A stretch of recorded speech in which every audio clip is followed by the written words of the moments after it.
With the tree of life, it would make Adam immortal. But the serpent went to the woman. Okay? He sees an opportunity to get dominion in the earth. In order for him to get dominion, he had to deceive Adam. So he went to the woman and said, "You're not going to die. Because the Most High know if you go and eat this tree of good and evil, you'll be like gods. You go eat that tree of knowledge, you'll be like gods to understand both good and evil." Alright? Deceptive. He didn't go to Adam because Adam would have checked him. He went to Eve. And Eve took it to Adam. And through that, the serpent gained power in the earth. But that's him in the earth in the garden.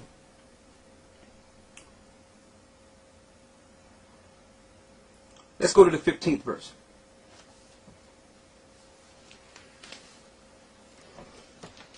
Verse 15. And I will put enmity between thee and the woman, and between thy seed and her seed. So after Eve was deceived and fell to this serpent, this spirit, his spirit had an agenda. There was a curse that was put on mankind, that man had to till the ground now, that man would one day die. And this is the curse that was laid out, that he would put enmity between the woman's seed and the serpent's seed. Read that part again. Verse 15. And I will put enmity between thee and the woman, and between thy seed and her seed. Go ahead. And it shall bruise thy head, and thou shalt bruise his heel. So, the Most High was showing a war, a spiritual war, that would manifest itself in the physical. That until the consummation, Satan's seed would be in variance, continual variance, against the woman's seed. Continual variance. So all through the earth until the consummation, from the beginning, there will be a battle between good and evil, and it would manifest itself in the physical. Alright? So now, in order for Satan's seed to battle against the woman's seed, he must get dominion in the earth. And through this dominion, eventually take down and destroy the righteous seed in the earth. And you're going to find he would use men determination for power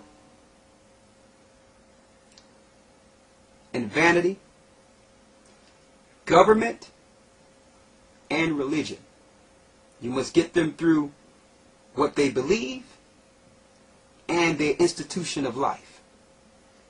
He did this through each society. And I'm pointing this out because we're taught that the God in the Old Testament was this bad guy. He was a different God. That's why we don't read the Old Testament. There's too much killing and too much bloodshed, too much back and forth. That's what we're taught. But we don't know why there was so much bloodshed. You're going to find out that there were bloodshed because of these two seeds battling in the Old Testament. The Most High, through each of these wars in the Old Testament, was putting his seed, which is his chosen people, in variance against the serpent seed. And each time these wars would escalate, the serpent would get away and start it in another government. Yes. Government and belief. We're going to show you. I need you to go to Luke 10 and 18. And I'm going here because we have to give you the mindset of this serpent. His origin, his agenda.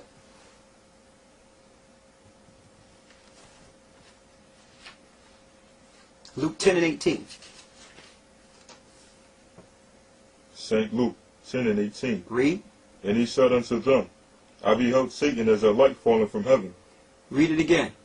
And he said unto them, I beheld Satan as lightning fall from heaven. So Christ says he beheld Satan as lightning fall from heaven. When did he beheld? It says, I beheld, to let you know that the Spirit of Christ was there in the beginning. And he beheld that spirit that's in Satan hurled from the heavens. He's seen that spirit hurled or thrown to the earth. That's before the garden. So you read Genesis and you go right into the story of the serpent and don't know that the serpent spirit predates the garden. So when it says, let us make man in our image in Genesis, it was talking about the Son, Father, and the Holy Spirit. Christ was there in the beginning when the heavens was made, his spirit. And he beheld Satan hurled to the earth as lightning. Why? We're going to show you why. So he didn't just creep up into the garden and had a problem with mankind for nothing. Okay? He had an agenda. There's a reason Satan wanted to attack and destroy the creation or the image of the Most High in this earth, because he had indignation against the Ancient of Days, the Most High Ahia. Okay? So we're going to show you the serpent's true origin and why he's so adamant with killing and destroying and setting up governments to destroy in the earth. Let's get Ezekiel 28 and 12. Start at 2. Ezekiel 28 and 2. Ezekiel 28 and 2. Read. Son of man, say unto the prince of Tyrus, thus saith the Lord power, because thy heart is lifted up, and thou hast said, I am the Most High. I sit in the seat of the Most High, in the midst of the seas. Yet thou art a man, and not the Most High. Yet thou art a man, and not the Most High. Why does it say king of Tyrus? See, because since Satan is a spirit, in order for him to execute rule in the earth, he must entice man and set up kings and governments that would do his rule and power in the earth. He must use mankind. So the king of Tyrus, all these different kings, Pharaoh, you name them, were being utilized by Satan.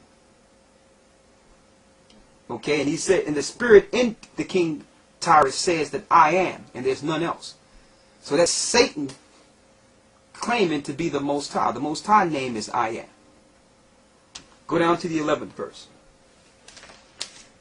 And read from 11 to 17. Verse 11. Moreover, the word of the Lord came unto me, saying. Read a little louder so they can hear it. A little louder. Moreover, the word of the Lord came unto me, saying, Son of man, take up a lamentation upon the king of Tyrus. Take up a lamentation upon the king of Tyrus, and say what? And say unto him, Thus saith the Lord power, thou sealest up the sum, full of wisdom, and perfect in beauty. Thou hast been and eaten the garden of the Most High. That's how you know it's talking about the serpent and not the king Tyrus in the book of Ezekiel. Because the king Tyrus was not in the Garden of Eden, but the spirit that was controlling King Tyrus was in the Garden of Eden. The serpent. Read that verse again. Thou hast been in the garden thou hast been and eaten the garden of the Most High.